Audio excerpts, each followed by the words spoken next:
This video is sponsored by Film Convert. Jim was at war to finish this movie.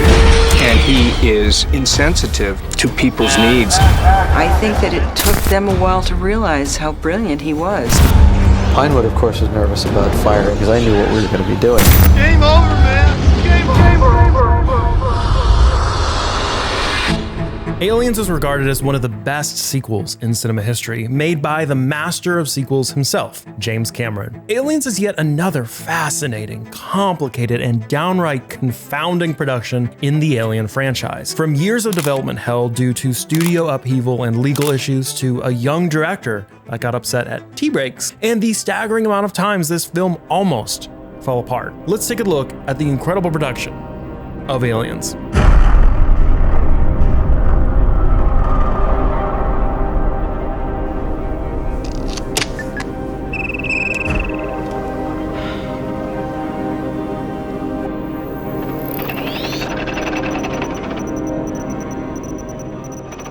Given that the original Alien film was such a success, it was no surprise that discussion around creating a sequel shortly followed. The idea had the backing of then president of 20th Century Fox, Alan Ladd Jr., but years of internal conflict was about to impact Fox and stall those chances at a sequel. We had been planning on doing a sequel right away, and then he left. Ladd Jr.'s career as the head of Fox was rumored to be tied to the success of Alien, which looked all but secured after the film earned $23 million in 5 weeks. But out of nowhere, in July of 1979, Ladd Jr. shocked the industry by announcing that he was going to resign from the presidency in December 1980, and that the high-ranking senior vice presidents he brought into the company would be leaving as well. He blamed his resignation on administrative work, which he said prevented him from giving as much as he would like to the production and marketing of motion pictures, saying that when you're dealing with the responsibility of 3,000 people, there's a great deal of administration of corporate policy and personnel. It takes away from doing what you want to be doing. With the departure of Ladd, the Alien follow-up lost its top advocate in the company. And to make matters worse, in 1981, Fox was bought by oil baron Marvin Davis and financier Mark Rich for a whopping $722 million,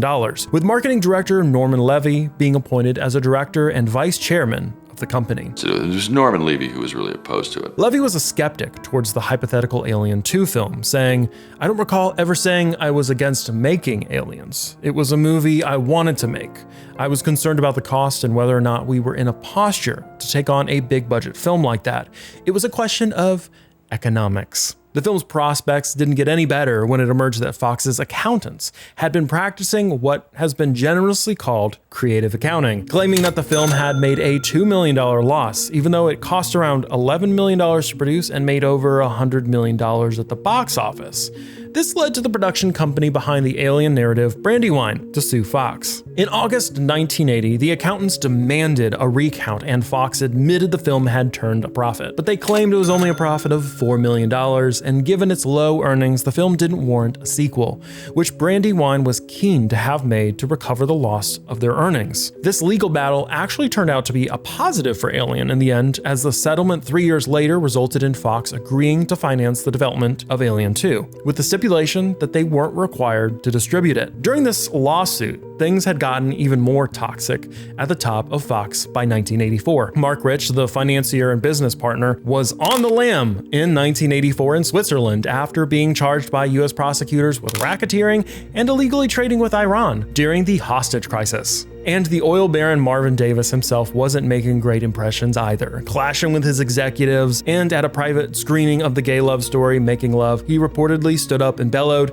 "You made a goddamn," well, we're not gonna say that word on this channel, movie, and stormed out of the room. With Mark Rich a wanted man, Davis would buy out his shares, but would eventually sell out to Rupert Murdoch in 1985. In the middle of all this, Norman Levy was let go, being replaced by Joe Wisen. And finally, there was another change of management. One of them stopped me in the parking lot when he said, I knew him, said, "You guys have been talking about Alien, so what do you want to do?" We all had a meeting, and we were on. Wisen was actually receptive to an Alien sequel and had Fox's development executive Larry Wilson look for a screenwriter for the film. He found a somewhat obscure name at the time, but one we all are familiar with now. I had met Jim Cameron because Larry Wilson, who was our head of development, sent me this pile of scripts with the Terminator. So I read the Terminator, and I thought it was real good.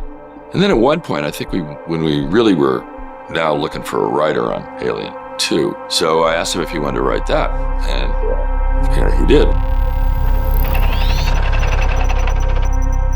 So here I am as this, ridiculous fanboy turned director, now wanting to do the sequel to, Ridley Scott's, much vaunted Alien film, and everybody tried to talk me out of it.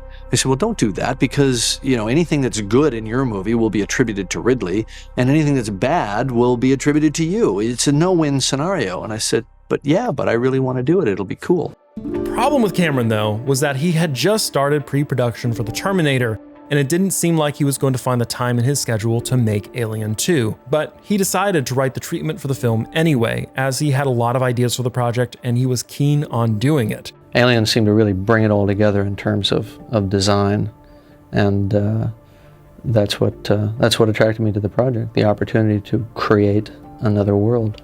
He saw Alien as a kind of vessel for a concept he had for some time, a sci-fi future war, not grounded on Earth as in Terminator, but in space. Saying Alien triggered a lot of ideas for me. I had always wanted to do something with the idea of grunts in space, the future war. I had those ideas even before Aliens came along. Why would Ripley go back to that place again unless she went back with a lot of friends? I wanted to be able to take people past the point of just being scared. I want them to get through that dark tunnel and come out with a sense of, oh yeah, this is going to be a real victory. Let's go back and kick butt.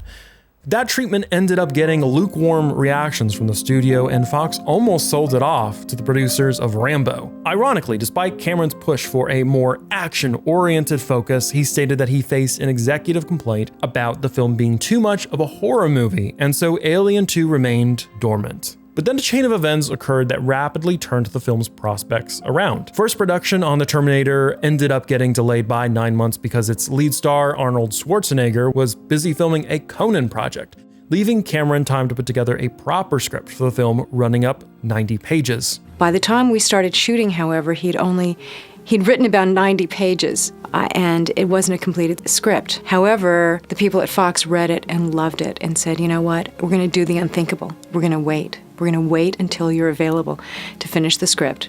Second, Joe Eisen was replaced by producer Larry Gordon, who also became Fox's president. And Gordon was far more enthusiastic about Alien 2. Gordon called the decision a no-brainer, given the company's drought on productions at the time. Cameron's success with The Terminator gave Gordon further confidence, and he offered Cameron a writer-director deal for the project, including Gail Hurd, co-writer and producer of The Terminator, and Cameron's then-girlfriend, as the film's producer. When you're starting out, it helps to be naive and idealistic and believe that people are telling you the truth. If Terminator hadn't been such a success when it premiered, I doubt that Jim would have been brought on to direct. Cameron turned in the film's completed script in February 1985, hours before a Hollywood writer's strike. The script was well received, but Fox was scared by their estimates of what the budget for the film would have to be at $35 million. But Hurd argued it could be made for a considerably lower sum of $15 million.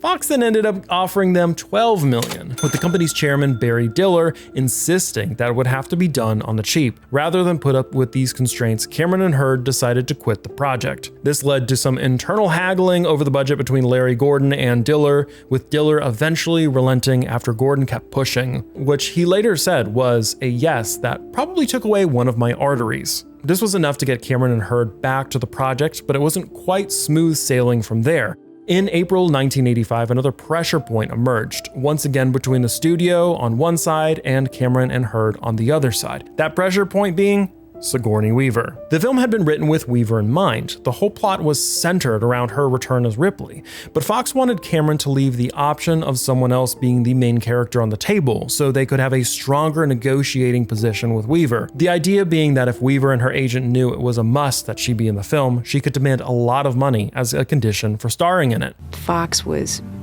not necessarily willing to pay her the amount of money that she wanted, and asked Jim to pursue a storyline that did not include the Ripley character, which he balked at. He refused to do that version. When Fox insisted on this, Cameron and Hurd decided to quit again, heading off to Hawaii for their honeymoon, assuming the film was dead. But when they returned, it turned out that Fox had buckled. They would rather spend the money on Weaver than dump the film, and so things were back on track again. Weaver still took some convincing, having to be reassured that the film wasn't a shoddy cash-in, and also that Cameron's pivot was the right way to go. Initially, she wasn't happy with the film's action premise, being unhappy with her and the rest of the Marines rampaging about with machine guns. Sigourney read my script, my first draft. She was critical of certain small things that she said her other character, that her character as established in the other film wouldn't do. She approached it as, right, I see the direction you want to take. This is how my character would respond in that situation. So it was a dream for me as a writer. So I took her input on how she would react. But Cameron sold her on the idea by appealing to the idea of Ripley's maternal instinct, with her love for her daughter motivating her to save Newt in the colony, taking up the gun against the xenomorphs in the process. Production would finally begin in September 1985, nearly 6 years after the release of the first film. And the problems didn't just stop because they finally started filming. As a young director, James Cameron would immediately begin to have issues with the crew in their ambitious 75-day shoot. Aliens will be shot with the Arriflex 35-3, with a 35mm Eastman Kodak film. And that's one thing I think we can all appreciate about these early Alien films, for the look and feel that the film stock lends to it. If only we had something that we could use like that with our sad digital footage today. Yo! Stop your grinning and drop your linen. Found them. Our sponsor, Film Convert, has some excellent film emulation software that can really add to the look and feel of your footage. It's super easy to use on both Premiere Pro and DaVinci Resolve, and really the best thing that they've added is the ability to add in halation to the footage. In simple terms, halation is a slight haloing effect around that of a bright image, leading to a bit of a soft bleed over dark edges, and it really does help to just nail that vintage film stock look and make it pop with your footage. We use this effect all the time for various effects throughout our videos, and I can't personally recommend them enough. So check out the link below in the description for 10% off either Film Convert Nitrate or Cinematch. They're software that allows you to color match different camera footage. Be sure to check out that link below. The film was primarily shot at Pinewood Studios, which is situated in England near London, which led to some friction between the crew and director. The working set was, it was not without its tension, but in part it's because of the culture clash. And you had a young, dynamic American director who knew exactly what he wanted and could get what he wanted. If there were 100 of him, he could get exactly what he wanted. Although there was no language barrier, the on-set culture was far removed to what James Cameron was used to as a Canadian. A major point of contention was in regards to how the day would be structured. The tension level on the set. Because a lot of these people, on the crew, they weren't invested in Jim's vision in the way that we were. Who can blame them for sort of just treating it like it's another job? Jim was like a tornado hitting Pinewood Studios, remembered Bill Paxton. The crew guys, they were used to their breaks at 10 and 2. They'd go to the pub on the lot at lunch, and they'd be ready to knock off by 5. And then there was tea time. I was shocked when at a particular time of the morning, everybody would be gone, said Winston, a now renowned special effects coordinator and longtime friend of Cameron, recalled. Hello? Where is everybody? In the middle of filming a scene, the giant stage door swung open, letting the special effects smoke spill out, so the crew could rush the tea lady with her urn of hot water and plate of cheese rolls. And this is something that here in the US we didn't do at the time. It's probably changed now. But they would stop everything and have tea. Nothing is better than spilling the tea, and evidently much of it stained the relationship between the crew and Cameron. Cameron believed his British crew was lazy and arrogant. Yet it has to be said too that Cameron was more of a guest to the way things work in Pinewood rather than the other way around. Just was a very kind of laid back, kind of traditional way of making a film. Nothing wrong with it. But there was a tremendous time constraint and budget constraints to make this movie, work. So Jim, was pressed to just squeeze every moment he could to get another shot. A young Cameron was also not seen as being deserving of directing the film. He was seen as privileged for getting to direct a movie without the credentials to back up his experience. The co-director at the time, Derek Cracknell, would go as far as to try and usurp Cameron by continuously undermining him and even sabotaging the director every step of the way. Told to do one thing, then turn around and do the other, while being condescending to the director. The British crew, who were excellent, but they were big Ridley fans, and I think it was very tough for Jim because I don't think they'd seen Terminator, and he kept trying to have showings, and none of them would go. And so I think that it took them a while to realize how brilliant he was. Cracknell was not easy to work with, and eventually the powder keg burst. Cracknell got fired, and in protest, the crew banded together and halted their work. The day I turned up on the set, there was practically a strike and a riot all in one. And I remember the first AD telling me, gee, you picked a bad day to come and do your day's filming. We're all walking out. The nightmare, though, was eventually resolved with the help of Sigourney Weaver as the broker who would mediate the peace treaty. Look, this is a really important movie to me, Cameron said, as Hurt and Paxton remembered it. This is my first studio movie. We have an almost impossible shooting schedule, and I need everyone's help. I can't do this on my own. But I also can't have a situation where it seems like the crew is working to prove that the endeavor is gonna be a failure. If you have a problem with that, you gotta step forward, because we gotta replace you. This meeting would last for hours as they worked things out. Eventually, they got their tea time, and they also agreed to be more supportive of Cameron. Sadly, though, the damage was done, and the relationship between Pinewood and Cameron could never really be mended. And at the end of production, Cameron would give yet another speech saying, "This has been a long, difficult shoot, fraught by many problems, but the one thing that kept me going through it all was the certain knowledge that one day I would drive out the gate of Pinewood and never come back, and that you sorry bastards would still be here." And this is a promise he has kept to this very day. With the production drama aside, finally more work could be done. What might have been a concern to Fox and to many fans out there was that H.R. Giger was not able to collaborate on this project. He had his obligations on another movie instead, Poltergeist 2. Working with the Brits was a bit difficult at first. However, the Americans eventually got along and worked well enough together with the Brits and were able to actually collaborate and work with each other, unlike Cameron and his crew. After the first few months of shooting, which was very rough because we were Americans coming in on a British studio system, is that we started developing real camaraderie with the British crew, and we both found new ways of working together, and he started becoming more active in like, oh, we could do this, we could put this piece together, and there's a kind of a truss work over by East Stage. Aliens, like every movie in the series, had its budgetary constraints, and it being a sequel, the initial prognosis was that the movie was gonna cost twice as much, while making twice as little. The proverbial ace up Fox's sleeve was the employment of miniature effects and other practical effects work, using a lot of trickery with mirrors, scale, forced perspective, and tricky camera work.